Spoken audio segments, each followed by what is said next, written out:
опонентът ми пробва нещо неестествено, несериозно, разбира се, не се получава.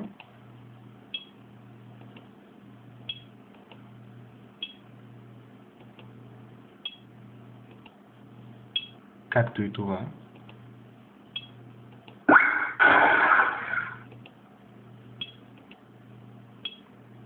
Доста необмислен ход от моя страна.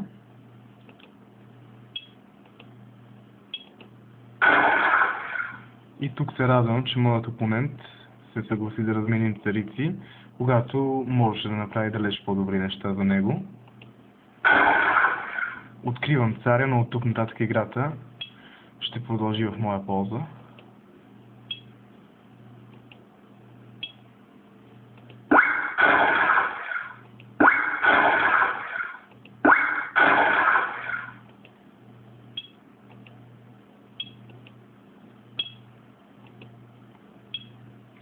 Рокада, тъкмо на време за него.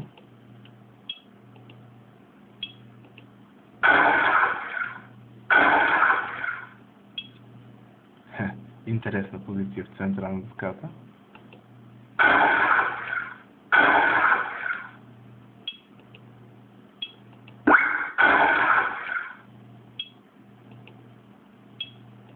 Шах.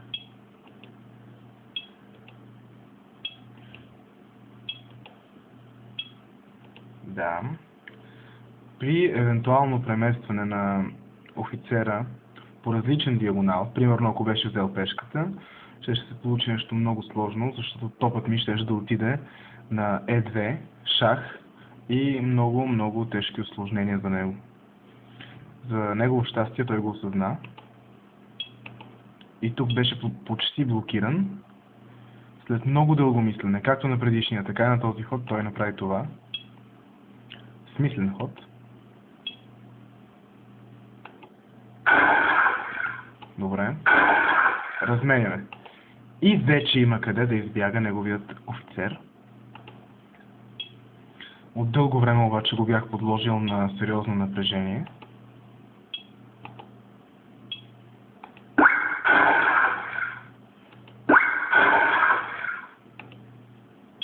И скоро той ще сбърка. След този ход, където бърка, още не е дошъл, той ще се предаде.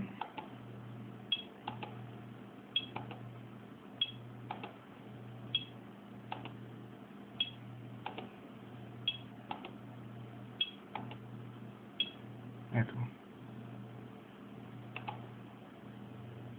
Този кон с преместването му от H4 на F3 фактически просто го губи.